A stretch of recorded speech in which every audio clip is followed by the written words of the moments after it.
Hey guys, what's going on? Your old buddy Tim back in the Revolved studio with my new old buddy, Alisha Merriman. How are you? I'm doing great. How are you Good. doing? Doing great. It's so nice to have someone without a big thing of facial hair to talk Zach. to. Zach.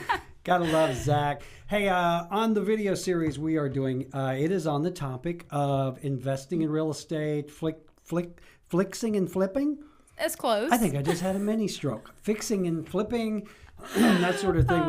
We've done one video in the series. We talked about the timeline, the process of actually going from the time you buy a property to the time you are free of it. In this video, I want to talk about the fun stuff. And this is the stuff that most flippers don't want to think about, and that is the math, the money. So let's talk a little bit about the cost of flipping, because you've done a lot of flips, and I would imagine you've seen all different kinds of scenarios. But talk about the numbers. Okay. Well, I think that a key factor to keep in mind whenever you're actually sourcing your rehab is that you make your money in the beginning. You make your money on the buy. So let's use a basketball team, for example. If a basketball team one team gets down 20 points in the first quarter, it's hard to see them come back from that. So buy right. And you're not always going to do this through realtors or MLS, but sometimes you can. Explain what you mean by buy right. Buy right. Make sure that compared to the area, the ARV, after repair value, the property is significantly lower. Okay. And there's a formula that you can actually use to find that, and it's called an MAO formula. And you can Google that, maximum allowable offer formula.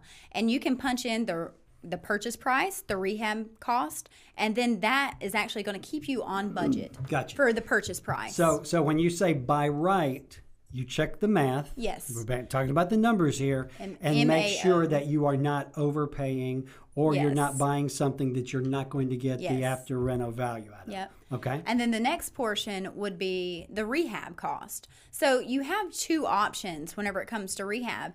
Either you can go directly to one of these big name construction companies, like a general contractor or a home builder who has kind of an all-in-one team to get this done, which obviously is going to cost you more.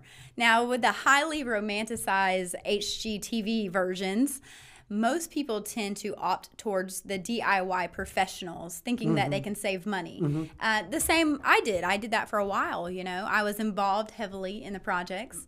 But with that being said, you are going to save money, but you're not going to save time. So if you want to actually make a business out of this, seeking that professional help sometimes comes to be a huge play. And so I would say divide your time wisely, especially if you're going to keep a full-time job still.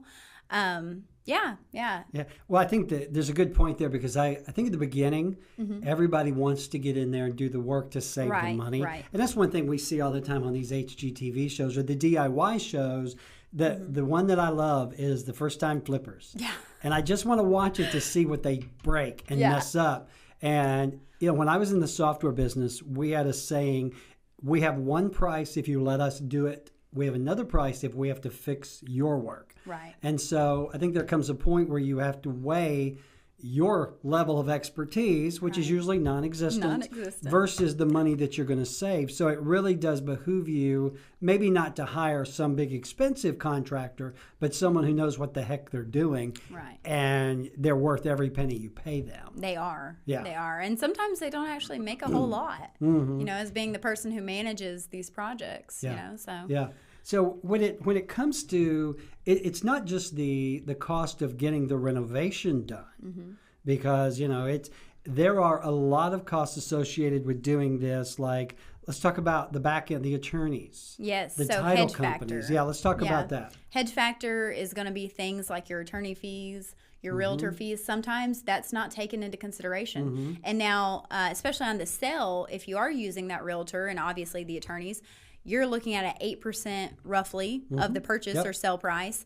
And on the beginning, if you are coming in and sourcing the house yourself, if you don't use a realtor, the purchase can be around 2% just for those attorney fees. So that's something to keep in mind, as well as you're going to be hit with potentially HOAs if you're purchasing in an HOA area. Right. Inspection fees towards the end. That's up between you and the buyer, or if you want to negotiate that, who pays for that. Sometimes there are survey costs. Things can add up quickly. They can. Do you, when you take on a property, do you create a list of all this stuff and all of the costs associated? Yeah. Okay. Holding costs, unforeseen costs like utility bills, insurance. So you've got to keep insurance on that puppy all the way up until closing. For me, there's sometimes there's staging fees. So if I rent that staging furniture, and I am a huge advocate of staging at least the public areas. And you do a really good job of it. Thank you. I appreciate that. Yeah. Yeah. I have some good friends who help me out with furniture. Yeah. Paperclip 47. I know. We actually did a house for you, and they came in and said, "Does the furniture go?" And I'm like, "I bet it could." Yeah, the it price can. is right. Absolutely. Yeah. Absolutely. What about things? Let's talk about after it's sold, and you've made a profit. You've got to also think about that end of things, because Uncle Sam is standing there with his gloved hand out. Talk a little bit about that. Well, at the end of a sale, one time, just so people know, because this kind of caught me off guard, I purchased a foreclosure and actually had to buy a foreclosure bond. So that's something to consider as well on the sale, which is about 1% of the total purchase price, which these percentages, they're adding up, aren't they? A percent here and a percent. Explain what a foreclosure bond is. A foreclosure bond.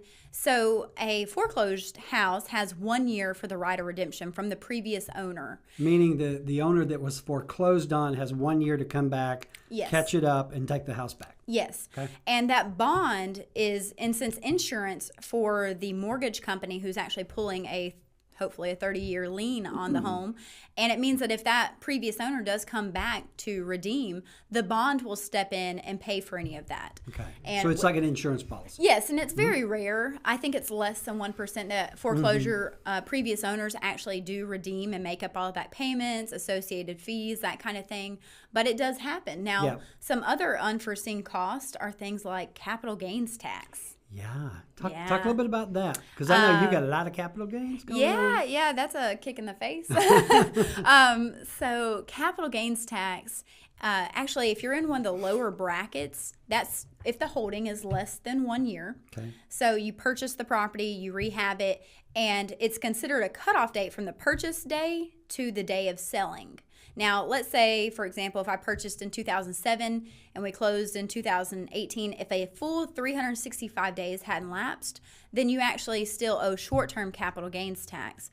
And that starts from zero, which you're not making a whole lot of profit if you're paying zero capital gains tax. Yeah. The next step up is 15% of the profit from that property. Yeah. I would assume that doing what you do, you've got to have a really good accountant. Yeah. That you can rely on. But Yeah. you're also really self-educated on this stuff. Yeah. She just makes my head hurt with all this come on. capital gains and all this stuff. Okay, so really, just to sum up, we're talking about the math, the numbers, everything that's involved in doing an average flip, the money that's involved. So it's not just the purchase of the property. It's not just the the rehab or the renovation. There's money being spent and doned out all along the way. To the other individuals. And the smartest thing you can do, as you say, you make your money on the front end. Yes. And I think the biggest piece of that is having that knowledge. Yeah. Awesome. Follow that MAO formula. And sometimes, I'll veer off of it, but I know that I have to get it back by setting the precedent in the neighborhood with my ARV. So I know I'm going to be the highest listed property, but I have to know that very confidently if I... Yeah. And a lot of people will say, well, I've overrun my costs. I'll just sell it for more. I'll just raise my price. How often does that work? That can happen, but the banks happen to have this lemon-proof system where they send out their own third-party appraiser, and that lemon-proof system tells them that they're not going to pay too much. They're not going to pay more than what the house is actually worth. And so that's something to be aware of. You can't just randomly pick your own sell price. And I love that whenever I'm buying a house, when they randomly pick their own sell price and they have no clue. But, that's a whole nother story. Well, I think that I love that lemon proof thing. Is because the bank is not going to loan more money on the property just because you think it's worth more, or just because you've spent way more than it's worth. So keeping up with all the numbers, doing all that up front, super duper important. Hey, this has been a great video. If someone wants to learn more about you and what you do, where do they go? You can actually find us at Facebook. Right now, we're really active, Facebook and Instagram. We're revamping our website currently, but our business name is Home Resurrection. Again, that's Home Resurrection, and you can find us at homeresurrection@gmail.com or 256-595-2368. I love that, Home Resurrection. Yeah. Yeah, cool. Next video, what I want to talk about, we've covered the time frame, we've covered the money. I want to talk about how do you find these deals. Okay. Because it seems to be super competitive out there right now. There are 1,000 people riding the roads looking for deals. Yeah. So we're going to get a little inside tip on how you find your deals. Okay. All right. Let's do it. Hey, if I can do anything for you when it comes to real estate, 679-0704, revolved.com. We will see you next time. Great job. Bye.